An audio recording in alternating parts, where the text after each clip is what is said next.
En el video de hoy hablaremos acerca del tema conocido como criterio de la primera derivada.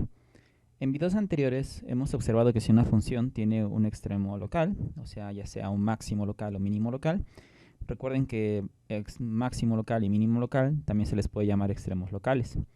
Bueno, si una función tenía alguno de ellos, tenía que darse o debía localizarse en un número crítico. Sin embargo, si ustedes observan a esta curva, la va a representar f de x es igual a x cúbica. Es la gráfica de x cúbica. Por lo cual, si yo derivara x cúbica, me quedaría que f' de x va a ser igual a 3x cuadrada. Y como ustedes observan, esta es su derivada. Y es derivable para cualquier punto en x. Por lo cual, si yo quisiera sacar sus números críticos, únicamente buscaría aquellos donde la derivada se convierte en 0. Es decir, x cuadrada va a ser igual a 0 sobre 3 y al final podríamos concluir que x va a ser igual a 0. Quiere decir que este es el único número crítico, puesto que es el que convierte la derivada en 0. Y ningún otro número crítico, bueno, ningún otro número va a ser crítico porque no existe alguno que ocasione que esta derivada deje de existir. Por lo cual este es nuestro único número crítico y va a estar localizado en esta parte. Pero si apreciamos con atención, f de x, observando solo la gráfica, va a ser menor que 0 para cualquier x que sea menor que 0, si ustedes lo observan en esa parte. O sea, con que ustedes digan, aquí va a estar un máximo mínimo local, pero si se mueven tantito a la izquierda, se van a dar cuenta que ya va a haber una cantidad o una altura más pequeña que la que van a tener aquí en el origen. Y además, la función evaluada en cualquier otro punto de x va a ser mayor que 0, siempre y cuando x sea mayor que 0. Es decir, si ustedes están aquí y se mueven tantito a su derecha, van a encontrar una altura superior que la que tendría la gráfica en el origen. Por lo cual vean ustedes que aunque sí es un número crítico x igual a 0, no hay ni un máximo local ni un mínimo local aquí. Porque si se mueven tantito a la izquierda, hay una altura más pequeña, y si se mueven tantito a la derecha, hay una altura más grande. Entonces, en este punto, que era el único número crítico, no tenemos ni máximo local ni mínimo local. Entonces, ahí surge el inconveniente de que aunque nosotros encontremos los números críticos, no es garantía que ahí vamos a tener un máximo local o un mínimo local. Puede que tengamos sí alguno de ellos, pero también ya existe la posibilidad de que no los tengamos, como apreciamos en esta gráfica de x cúbica. Por lo cual, existen varios métodos para que nosotros podamos realizar una pequeña prueba para ver si en cada número crítico hay un valor extremo local. O sea, vamos a buscar unas pruebas que le vamos a aplicar a nuestros números críticos para saber si ahí tenemos ya sea un máximo local o un mínimo local. El primero que vamos a aplicar o a estudiar lo va a proporcionar el teorema señalado con el número 8, y es el que les voy a proyectar a continuación. Este es el teorema número 8 y es el primero que nosotros vamos a utilizar nuestra primera prueba para saber si en nuestro número crítico hay un máximo local o un mínimo local. Y este teorema básicamente hace referencia o se basa en el signo de la primera derivada de la función. Entonces, teorema 8 se va a llamar el criterio de la primera derivada. Y nos dice, sea f una función que es continua en un número crítico x0 y derivable en un intervalo abierto y que contiene x0, excepto posiblemente en el x0 mismo, pueden darse tres casos. El primero, que si nuestra función es creciente. En el video anterior estudiamos que si la derivada era positiva en un intervalo, entonces en todo ese intervalo la función original era creciente. Pero aquí nos dicen algún intervalo a la izquierda de x0. Vean, voy a basarme en esta figurita, el inciso A, para explicar el primer punto. Y el criterio de la primera derivada nos dice, tú ya tienes un número crítico y lo vas a representar por x0. Puede ser cualquier otra letra, pero aquí elegimos x0. Aquí está. Y el primer inciso del teorema 8, que es el criterio de la primera derivada, me dice, si tú a la izquierda de x0, o sea, en toda esta región, averiguas que la derivada es una cantidad positiva, por eso aquí dice f' mayor que 0, eso quiere decir que la función original es creciente, como observan en la gráfica. Pero al llegar al número crítico, ahora te vas a situar a la derecha en el intervalo que va a estar a la derecha del número crítico, o sea, en toda esta parte que estoy marcando. Pero si tú descubres ahí que la derivada es negativa, como aquí estoy indicando, eso quiere decir que la función es decreciente para ese intervalo. Entonces, como la función es creciente a la izquierda de x0 y ahora es decreciente a la derecha de x0, quiere decir que en este punto se encuentra un máximo local.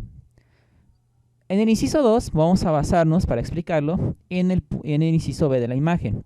Aquí es básicamente lo mismo. Vas a localizar tu número crítico. Aquí está tu número crítico. Va a ser x0. Si resulta que a la izquierda de x0, es decir, en toda esta región, va a existir un intervalo a la izquierda de x0, donde el extremo obviamente tiene que ser x0, si tú aquí averiguas que la derivada es negativa, como aquí indica, eso quiere decir que la función original decrece, o sea, es decreciente en esa parte, va bajando como lo van observando. Pero al llegar al número crítico, cuando tú te sitúes en el intervalo a la derecha de x0, con x0 como un extremo, o sea, van a estar en esta parte, descubres que justamente en este intervalo, que vamos a estar a la derecha de x0, con x0 como uno de los extremos del intervalo, o sea, me refiero a x0, 3, por ejemplo, un intervalo, por decirlo. Vean que x0 estaría aquí a su izquierda, y en el otro, por ejemplo, sería x0, 1, x0, sería el de la izquierda. Vean, como x0 es un extremo de los intervalos. Bueno, ahora estás a la derecha de x0. Si aquí descubres que la derivada es positiva, como aquí indica, quiere decir que la función crece, es creciente. Entonces, a la izquierda de x0 decreces, pero llegas al x0, que es el número crítico, y empiezas a crecer, entonces tenemos que es un máximo local, pero no mínimo local. Tenemos que aquí es un mínimo local, de esta manera.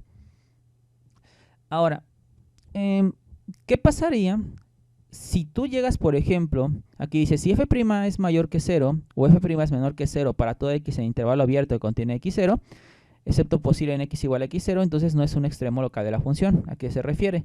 Que ustedes estudian una gráfica, supongo que ustedes que aquí está su número crítico, y tenemos una gráfica como la que está aquí.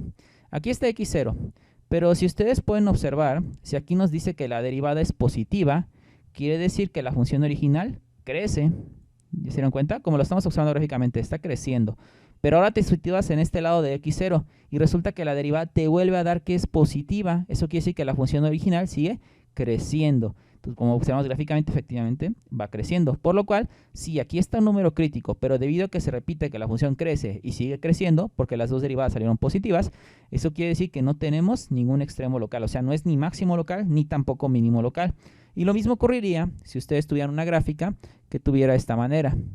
O sea, que eran las dos derivadas, aquí está el x0, que las dos derivadas les dieran aquí negativa y aquí negativa. Quiere decir que la función original decrece aquí, llega al punto crítico y sigue decreciendo. Como sigue, decrece y luego vuelve otra vez decrecer, entonces tampoco tendríamos aquí ni un máximo ni un mínimo local. Examinemos un poco más el enunciado del teorema 8. Dice, sea f una función que es continua en un número crítico x0, esta primera parte es importante porque vean ustedes, por ejemplo, en la primera gráfica es un trazo ininterrumpido, es lo primero que se exige para que no vamos a tener algún salto de repente, y además dice que sea derivable en el intervalo abierto que contiene x0, excepto posiblemente en x0. O sea, con derivable pues lo necesitamos saber para saber si la derivada va a ser negativa o positiva, pero esta parte donde dice excepto posiblemente en x0, recuerden ustedes que habíamos dicho que los números críticos son aquellos donde la derivada se hacía 0 o bien no existía. Esa parte donde dice excepto posiblemente en x0 se refiere a estas dos partes. Vean ustedes cómo hay una especie de pico, y un pico quiere decir que aquí la derivada no existe, pero aunque no exista la derivada justamente en el número crítico, se puede aplicar la misma prueba de ver si a su izquierda es positiva la derivada o es negativa para saber si crece, y también a la derecha saber si es negativa o positiva para ver si decrece o crece. Es lo mismo. Eso es lo que nos dice entonces el criterio de la primera derivada. Vamos a ver un pequeño ejemplo. Dice calcule los máximos y mínimos locales de la función dada por f de x igual a x a la 1/3 por 8 menos x y trazar su gráfica. Para crear esta vamos a crear una tablita como la del video anterior, pero para poderla crear voy a hacer uso de la derivada de la función. Para derivarla primero la voy a reescribir. Es decir, voy a multiplicar x a la 1/3 por 8, que sería 8x a la 1/3, x a la 1/3 por menos x a la 4/3. De esa manera. Ahora, voy a derivar esto, que daría f' de x es igual a 8/3 de x a la menos 2/3. Recuerden que le restan una unidad, luego sería menos 4/3 de x a la 1/3. De esta manera. Esto también se puede ver la derivada como 8 sobre 3x a la 2 tercios, bajé a la x, le cambiamos el signo al exponente, menos 4x a la 1 tercio sobre 3. Entonces voy a hacer la suma de estas cantidades y vamos a multiplicar, lo que hacemos como la multiplicación cruzada. Para hacer esta multiplicación cruzada podemos factorizar cuando estemos haciendo la multiplicación, pero yo me lo voy a adelantar un poco. ¿De qué manera? Observo los denominadores de cada fracción, observo que el factor 3 es el primero que aparece, lo coloco. Si el factor x a la 2 tercios, lo coloco. Me paso a la siguiente fracción. Y el siguiente factor que va a multiplicar aquí sería otra vez 3, pero como ya lo tengo, ya no se contempla, ¿sale? Solo se ponen los factores que no se estén, que no se hayan contemplado todavía. Ahora, el numerador de la primera fracción, vamos a comparar su denominador de la primera fracción con el denominador de la nueva fracción que tenemos aquí. Vemos que los denominadores son iguales. Si los denominadores son iguales, el numerador pasa directo, sin hacerle nada. Ahora voy a comparar en la segunda fracción su denominador con este denominador. ¿Son iguales? No. ¿En qué son diferentes? En x a la 2 tercios. Entonces, en ese que son diferentes, que es x a la 2 tercios, es el que va a multiplicar al otro numerador, que es menos 4x a la 1 tercio. Entonces sería menos 4x a la 1 tercio por x a la 2 tercios, sería menos 4, x a la 3 tercios, que es lo mismo decir, menos 4x. Ahí tienen su derivada. Vamos a sacar los números críticos entonces. Primero, donde la derivada no existe. Vamos a llamarlo el primer número crítico. Recuerden, los números críticos son donde la derivada no existe, o bien donde la derivada se hace 0. La derivada no existe cuando caemos en una división entre 0.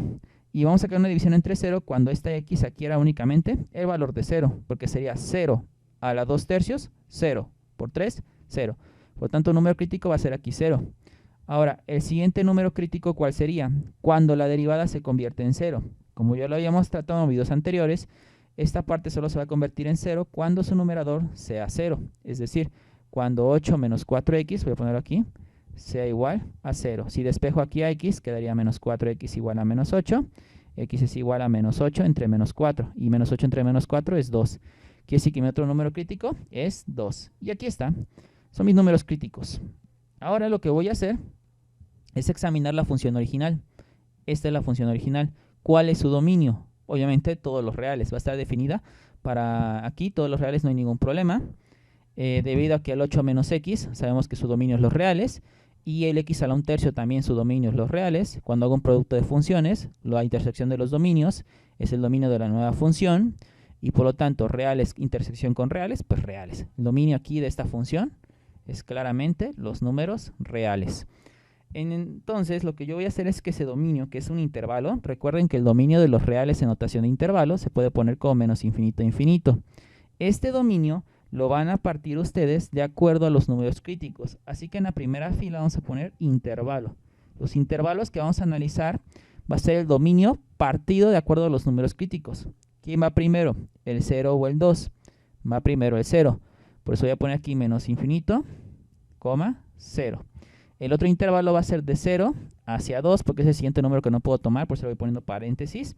Y después desde el 2 ya no hay ningún tipo de restricción, porque ya no hay más números críticos, pues ya me voy hasta el último valor, que sería infinito. Aquí está. Ahora lo que vamos a hacer es que vamos a averiguar si la función es creciente o decreciente. Vean que aquí está el número crítico. Digamos que si yo marco esta parte, esta al lado hacia acá, va a ser la izquierda del número crítico 0, y esta parte va a ser la derecha del número crítico 0. ¿Por qué digo eso de izquierda a derecha? Por esta parte, que a la izquierda del número crítico había que ver si crecía y a la derecha ver si decrece, o al revés, que a su izquierda del número crítico sea decreciente y a su derecha sea creciente. Es por eso que estoy representando que esta es la izquierda y esta es la derecha del primer número crítico. El otro número crítico es el 2. De este lado es su izquierda, de este lado es su derecha. Vamos a escoger un valor que lo vamos a llamar K, un valor de cada intervalo para saber si la función es creciente o decreciente, como lo hicimos en el video anterior. En el primer intervalo yo podría decir, por ejemplo, a menos 1. En el siguiente intervalo yo podría decir 1. Y en el otro intervalo yo podría decir, por ejemplo, 8. Ahí pertenece ese valor que es 8 está en este intervalo. Ahora lo que voy a hacer para saber si es creciente o decreciente, nos vamos a apoyar del teorema del video anterior, que era el teorema 7. Vamos a evaluar la derivada en estos números k, porque recuerden que esta derivada representa el valor de prueba. Así que este menos 1 se va a sustituir en la derivada. Esta es la derivada. Diríamos entonces f' evaluada en menos 1 va a ser igual a 8 menos 4 por menos 1 entre 3 por menos 1 a la 2 tercios. Al resolver todas estas operaciones nos vamos a dar cuenta que la respuesta va a ser 4. Entonces aquí voy a poner un 4. Ahora voy a evaluar la derivada en el siguiente número crítico, bueno, en el siguiente número k que yo escogí, que fue 1, y quedaría 8 menos 4 por 1 sobre 3 por 1 a la 2 tercios. Al introducir todo esto en mi calculadora, obtendré el valor de 4 tercios. Aquí voy a poner 4 tercios. Ahora el último número de prueba, que sería f', evaluada en 8. Ahora en la derivada, las x la voy a cambiar por 8. Sería 8 menos 4 por 8. Todo esto sobre 3 por 8 a la 2 tercios. Entonces lo que voy a hacer ahora, meto todo eso a mi calculadora y sabré que el valor de esta derivada evaluada en 8 es menos 2. Aquí pongo menos 2. Ahora, tal cual lo hacíamos en el video anterior, vamos a poner aquí signo de la derivada. Ahora, aquí el signo es positivo. Como es positivo, vamos a poner aquí más. Aquí el signo es positivo y aquí el signo es negativo. Por lo tanto, vamos a poner aquí ahora comportamiento de f. Porque recuerden que el signo de la derivada nos va a decir cómo se va a comportar nuestra función original. Como aquí es una cantidad positiva, por el video anterior decíamos que si la derivada era positiva, la función ahí original era creciente. Entonces vamos a poner creciente en el intervalo que va a ir desde menos infinito hacia 0. Siguiente función es creciente otra vez porque es positiva, ponemos aquí creciente en intervalo de 0 hacia 2. Ahora, en el último, que es lo que nos va a quedar, bueno, como el signo es negativo, sería decreciente. Decreciente en 2, infinito. Ahora, examinemos el criterio de la primera derivada. Recuerden lo que nos estaba diciendo. Si a tu izquierda eres creciente y a tu derecha si eres decreciente, es un máximo local. Si a tu izquierda del número crítico decreces, pero a la derecha del número crítico creces, es un mínimo local. Ahora veamos, recuerden que esta es la división de nuestro número crítico. Esta es la izquierda y esta es la derecha del primer número crítico, que es 0. A su izquierda crece y a su derecha sigue creciendo. Por lo tanto, no es máximo ni tampoco mínimo local, porque entró el inciso 3. Si se repite que es creciendo, creciendo o decrece y decrece, no es ni máximo local ni mínimo local. Otro número crítico, 2, su izquierda y su derecha. A su izquierda crece y a su derecha decrece. Como que tenemos que crece y luego decrece, un máximo local. Es lo que tenemos ahí. Como en eso básicamente es lo que consiste el criterio de la derivada. Entonces, de la primera derivada. Recuerden, como resumimos ahora, la función no tiene un valor extremo, o sea, no hay ni máximo local ni mínimo local en el número crítico de x igual a 0. Y sin embargo, para el x igual a 2, que es el otro número crítico, tenemos un máximo local. Ya está. Gráfica, ¿cómo quedaría? Pues de entrada, la vamos a proyectar aquí para que ustedes la vean. Recuerden ustedes que el máximo local está dado a partir del punto de número crítico 2. Es decir, si nos concentramos en ese 2, vean, aquí está el 2 marcado y aquí está el puntito rojo. Aquí está el máximo. Y vean cómo a la izquierda del número 2, la gráfica cómo iba creciendo. Empatamos ya la posición del número 2 y ya empezaba yo a decrecer, como lo habíamos predicho en el ejemplo.